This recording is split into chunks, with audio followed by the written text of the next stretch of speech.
ગત 16 જૂનથી રાજ્યમાં થયેલી ચોમાસાની એન્ટ્રી બાદ એકંદરે ગુજરાતના તમામ જિલ્લાઓમાં મેઘરાજાએ હાજરી પુરાવી દીધી છે। ક્યાંક ધોધમાર તો ક્યાંક ધીમી ધારે મેઘરાજા હેત વરસાવી રહ્યા છે।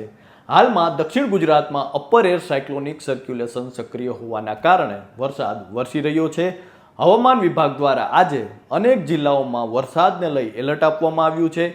હવામાન નિષ્ણાત પરેશ ગોસ્વામીએ આગામી 5 તારીખથી લઈને 10 તારીખ સુધી સમગ્ર ગુજરાતમાં ભારેથી અતિ ભારે વરસાદની આગાહી આપી છે। તો હવામાન વિભાગ દ્વારા પણ જુલાઈ માસની શરૂઆત થતાની સાથે જ જુલાઈ માસ દરમિયાન સમગ્ર ગુજરાતમાં ભારે વરસાદની આગાહી આપવામાં આવી છે।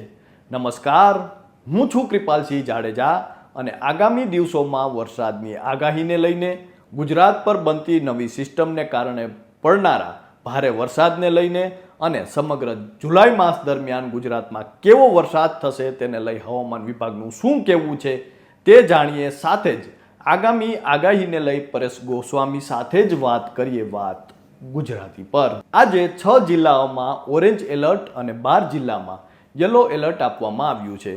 તેમજ રાજ્યમાં આગામી સપ્તાહથી ભારે વરસાદની આગાહી પણ આપવામાં આવી છે।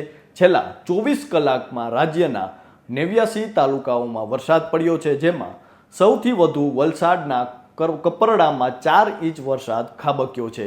ત્યારે આગામી દિવસોમાં આગાહીને લઈ હવામાન નિષ્ણાત પરેશ ગોસ્વામીએ કહ્યું છે કે આગામી 4 અથવા 5 તારીખથી ગુજરાતમાં વરસાદની તીવ્રતા અને વિસ્તારમાં વધારો થશે, જે 10 તારીખ સુધી વરસાદ જોવા મળશે। બંગાળની ખાડીમાં એક સાયક્લોનિક સર્ક્યુલેશન બને તેવી સંભાવનાઓ હતી અને એ સાયક્લોનિક સર્ક્યુલેશન હવે બની ગયું છે। એ સાયક્લોનિક સર્ક્યુલેશન ઓડિશા પરથી પસાર થઈ મધ્યપ્રદેશના માર્ગેથી ગુજરાત પર પહોંચે તેવી શક્યતાઓ હાલ વ્યક્ત કરવામાં આવી છે। 4 અને 5 જુલાઈના રોજ એ સાયક્લોનિક સર્ક્યુલેશનની અસર ગુજરાત પર જોવા મળશે। એ સાયક્લોનિક સર્ક્યુલેશનનો ડ્રોપ અરબ સાગર સુધી લંબાશે, જેને અરબ સાગરમાંથી પણ પૂરતો ભેજ મળી રહેશે અને એ સાયક્લોનિક સર્ક્યુલેશનને કારણે સમગ્ર ગુજરાતમાં સારા એવા વરસાદો પડે તેવી શક્યતાઓ છે, જેમાં અમુક વિસ્તારોની અંદર 5 થી 7 ઇંચ તો કોઈક વિસ્તારોમાં 7 ઇંચ કરતાં પણ વધુ અને અમુક વિસ્તારોમાં થોડા ઓછા વરસાદ જોવા મળે તેવી શક્યતાઓ છે। જેમાં મધ્ય ગુજરાતમાં અને મધ્યપ્રદેશની બોર્ડર સાથે જોડાયેલા વિસ્તારમાં એકંદરે ખૂબ સારા વરસાદો પડે તેવી શક્યતાઓ છે। આ ઉપરાંત ઉત્તર ગુજરાતની જો વાત કરવામાં આવે તો ઉત્તર ગુજરાતમાં 3 ઇંચથી લઈને 5 ઇંચ સુધી, દક્ષિણ ગુજરાતમાં ફરી તીવ્ર વરસાદ કે જે 7 થી 8 ઇંચ સુધી, અમુક વિસ્તારોમાં 10 ઇંચ સુધી પણ વરસાદો નોંધાઈ શકે છે।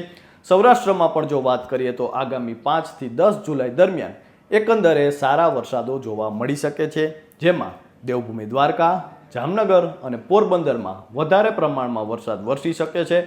આ ઉપરાંત મોરબી, સુરેન્દ્રનગર, બોટાદ અને રાજકોટમાં પણ સામાન્યથી મધ્યમ વરસાદ જોવા મળી શકે છે। કચ્છની જો વાત કરવામાં આવે તો કચ્છના દરિયા કિનારાના તાલુકાઓમાં સારા એવા વરસાદ પડશે। આ પ્રકારે સામાન્ય રીતે સમગ્ર ગુજરાતમાં 10 તારીખ સુધી સારા એવા વરસાદ નોંધાઈ શકે છે। ત્યારે હવે હવામાન વિભાગ દ્વારા જુલાઈ માસ દરમિયાન કેવો વરસાદ પડશે તે જાણીએ અને હાલમાં ગુજરાતના કયા જિલ્લામાં વરસાદને લઈ શું આગાહી છે તેને લઈને વાત કરવી છે તે પહેલા હવામાન નિષ્ણાત પરેશ ગોસ્વામી સાથે જ સીધી વાત કરીએ વાત ગુજરાતી પર। પરેશભાઈ, જ્યારથી કહી શકાય કે 2025નું ચોમાસું શરૂ થયું છે ત્યારથી આપ ચોમાસાને ટ્રેક કરી રહ્યા છો અને લોકો છે તે અત્યારે આપને નિશ્ચિંત સાંભળતા હોય છે, ત્યારે આજે જાણવું છે કે અત્યારે હવે આગામી દિવસોમાં શું આગાહી છે, કારણ કે આપણે જોયું કે જે જુલાઈ માસ પહેલા જ આપને ખૂબ વરસાદ જોવા મળ્યો, હવે તો જુલાઈ માસની શરૂઆત થવા જઈ રહી છે, તો શું આગાહી છે પરેશભાઈ? કૃપાલસિંહભાઈ, આમ જોવા જઈએ તો આજે હવે જૂન મહિનો છે પૂર્ણ થયો છે। હવે જુલાઈ મહિનાના વરસાદની જ આપણે વાત કરશું, પણ ખાસ જો જૂન મહિનાની વાત કરવામાં આવે તો જૂન મહિનાની અંદર એવરેજ જે દર વર્ષે વરસાદ પડતો હોય એના કરતા 30% વરસાદ વધુ વરસ્યો છે। આ પણ એક ચોક્કસ આંકડો છે, પણ હવે આંકડો એવી રીતે છે, ઘણી જગ્યાએ એવું છે કે ઘણી જગ્યાએ હજુ વાવણી લાયક વરસાદ પણ નથી, તો ઘણી જગ્યાએ અતિ વરસાદો પડી ગયા છે। એટલે ખાસ કરીને જે અતિ વરસાદ પડ્યા છે જૂન મહિનાની અંદર, એમાં દક્ષિણ ગુજરાતના તમામ જિલ્લાઓ આવી, કેમ કે આપને પણ ખબર હશે દક્ષિણ ગુજરાતની અંદર આ વર્ષે વરસાદ જૂન મહિનામાં બહુ પડ્યો છે। અને સૌરાષ્ટ્રના વિસ્તારની વાત કરવામાં આવે તો સૌરાષ્ટ્રનું બોટાદ, ભાવનગર, અમરેલી અને સુરેન્દ્રનગરના અમુક પાર્ટ છે સુરેન્દ્રનગર ઓલ ઓવર નહીં પણ સુરેન્દ્રનગરના અમુક તાલુકાઓ કે એ જે સૌરાષ્ટ્રના વિસ્તાર છે તેમાં પણ વરસાદ વધારે પડ્યો છે. એટલે અમુક જગ્યાએ એકદમ વધારે વરસાદ પડી ગયો છે, જેને કારણે જૂન મહિનાની ગુજરાતની જે એવરેજ હોય એવરેજ કરતા 30% વરસાદ વધારે નોંધાયો છે. છતાં પણ હજી વરસાદ અમુક જગ્યાએ ઓછો છે. એમાં ઉત્તર ગુજરાતના ઘણા બધા ભાગ છે ત્યાં ઓછો છે. પશ્ચિમ સૌરાષ્ટ્રમાં પણ વાવણી લાયક વરસાદ છે, રેડા ઝાપટા ચાલુ છે, પણ જે દર વર્ષે હોય એના કરતા થોડોક ઓછો આપણે ગણી શકીએ ને. એવી જ રીતે કચ્છની અંદર પણ ઓછો છે. કચ્છ જિલ્લાના હજુ ઘણા બધા સેન્ટરો એવા છે કે આજની તારીખે વાવણી બાકી છે, જેમાં એનો વાગડ વિસ્તારના ઘણા બધા ગામડાઓ છે, બન્ની વિસ્તાર છે, ખડીર વિસ્તાર છે, આ જે બાલાસરથી જે ધોળાવાળા વીરાવાળો વિસ્તાર છે એમાં વરસાદ ઓછો છે. કચ્છ જિલ્લાની અંદર જે દરિયાઈ કાંઠાના તાલુકાઓ છે એ તાલુકાઓમાં સારો વરસાદ છે, બાકી અંદરના વિસ્તારોમાં ઓછો છે. પણ અમુક વિસ્તારમાં ઓછો તો અમુક વિસ્તારમાં વધારે, એમ ટોટલ ઓલ ઓવર જૂન મહિનાનો વરસાદ છે 30% વધુ વરસ્યો છે. હવે અત્યારથી જે વરસાદો ચાલી રહ્યા છે એ છૂટાછવાયા ઝાપટા તો કોઈ જગ્યાએ છૂટાછવાયાથી થોડાક ભારે ઝાપટાઓ પડી રહ્યા છે. હવે આ વરસાદ છે અત્યારે સાર્વત્રિક નથી, પણ હવે આવનારા દિવસની અંદર કેમ કે ફરીથી હવે ચોમાસું છે એ સક્રિય મોડમાં છે.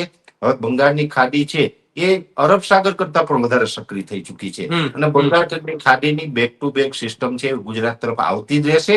અને નજીકના સમયની વાત કરવા જઈએ, આમ તો જુલાઈ મહિનો છે સંપૂર્ણપણે જૂન મહિનામાં જેમ 30% વધારે વરસાદ થયો એમ જુલાઈમાં પણ નોર્મલ કરતા વધારે વરસાદો ઓલ ઓવર જુલાઈમાં પડવાના છે. પણ નજીકના સમયની વાત કરવામાં આવે તો આવતીકાલે 1 જુલાઈ થી લઈને 10 જુલાઈનું જે સેશન હશે એ સેશનમાં શરૂઆતમાં 1, 2, 3 તારીખ એમ 3 દિવસ સુધી છૂટાછવાયા કોઈ જગ્યાએ ભારે ઝાપટાઓ કોઈ જગ્યાએ સારો વરસાદ નોંધાશે. પણ ખાસ કરીને 4 અથવા તો 5 જુલાઈ થી જે વરસાદની તીવ્રતા અને વરસાદના વિસ્તારોમાં વધારો થશે. એમાં બંગાળની ખાડી તરફથી એક વરસાદી સિસ્ટમ આવી રહી છે, જેને કારણે 4 તારીખ આસપાસથી લઈને 10 તારીખ સુધીમાં રાજ્યની અંદર 5 ઇંચ કરતા વધારે વરસાદ એવરેજ નોંધાશે. એવરેજ દરેક સેન્ટરમાં 5 ઇંચ અથવા તો તેનાથી વધારે વરસાદ નોંધાય તેવી શક્યતાઓ છે. એટલે જુલાઈ મહિનાનું જે પહેલું અઠવાડિયું છે એમાં ખૂબ સારા વરસાદોની શક્યતા હાલ લાગી રહી છે. તો આ હતા હવામાન નિષ્ણાંત પરેશ ગોસ્વામી, જેમને આગામી સમયમાં સારા એવા વરસાદની આગાહી વ્યક્ત કરી છે. હવે જુલાઈ માસની શરૂઆત થતાની સાથે જ જુલાઈ માસ દરમિયાન ગુજરાતમાં કેવો વરસાદ પડશે તેને લઈને હવામાન વિભાગ દ્વારા પણ આગાહી આપવામાં આવી છે. હવામાન વિભાગની આગાહી મુજબ જુલાઈ માસમાં જેમ દર વર્ષે સારા એવા વરસાદ પડે છે તેવી જ રીતે આ વર્ષે એટલે કે 2025માં પણ ખૂબ સારા વરસાદની આગાહી વ્યક્ત કરવામાં આવી છે. આગામી 31 જુલાઈ સુધી ગુજરાતભરમાં વરસાદના અનેક રાઉન્ડ આવશે. હવામાન વિભાગની આગાહી મુજબ સૌરાષ્ટ્રમાં દ્વારકા, જામનગર, પોરબંદર તદુપરાંત દક્ષિણ ગુજરાતમાં પણ વરસાદની તીવ્રતા વધુ જોવા મળશે, જ્યાં સમગ્ર જુલાઈ માસ દરમિયાન ભારેથી અતિ ભારે વરસાદ જોવા મળી શકે છે. કચ્છના ઉત્તર ભાગમાં જુલાઈ માસ દરમિયાન વરસાદનું પ્રમાણ ખૂબ ઓછું હશે તેવું હવામાન વિભાગનું પણ અનુમાન છે. જૂન મહિનામાં પણ ત્યાં ખાસ વરસાદ જોવા નથી મળ્યો, ત્યાં વાવણી લાયક વરસાદ પણ હજુ નથી થયો. જુલાઈ માસ દરમિયાન પણ ત્યાં કોઈ સારા એવા વરસાદની આગાહી હજુ સુધી કોઈ હવામાન વિભાગ દ્વારા કે હવામાનના આગાહીકાર દ્વારા નથી આપવામાં આવી. તો કચ્છના ઉત્તર વિસ્તારને છોડી સમગ્ર ગુજરાતમાં જુલાઈ માસમાં એકંદરે સારા એવા વરસાદના એંધાણ હાલ વર્તાઈ રહ્યા છે. 3 જુલાઈ એટલે કે આવતીકાલની આગાહીની જો હવે વાત કરવામાં આવે તો બનાસકાંઠા અને સાબરકાંઠામાં ઓરેન્જ એલર્ટ જાહેર કરવામાં આવ્યું છે, જ્યારે કચ્છ, પાટણ, મહેસાણા, ગાંધીનગર, અરવલ્લી, ખેડા, મહીસાગર, દાહોદ, પંચમહાલ, સુરત, તાપી, ડાંગ, નવસારી, વલસાડ, દમણ અને દાદરા નગર હવેલી, ગીર સોમનાથ, અમરેલી અને ભાવનગરમાં યલો એલર્ટ જાહેર કરવામાં આવ્યું છે. તો અત્યારે તો બસ આટલું જ. આપના વિસ્તારમાં વરસાદ છે કે કેમ, તથા વરસાદ કે આગાહીને લઈને આપનો કોઈ પ્રશ્ન હોય તો કોમેન્ટ કરીને જરૂરથી જણાવજો. આપના પ્રશ્નને અમે હવામાન નિષ્ણાંત પરેશ ગોસ્વામી સુધી પહોંચાડવાનો પ્રયાસ કરીશું અને હવામાનને લઈ દરેક અપડેટ આપના સુધી પહોંચાડતા રહીશું વાત ગુજરાતી પર.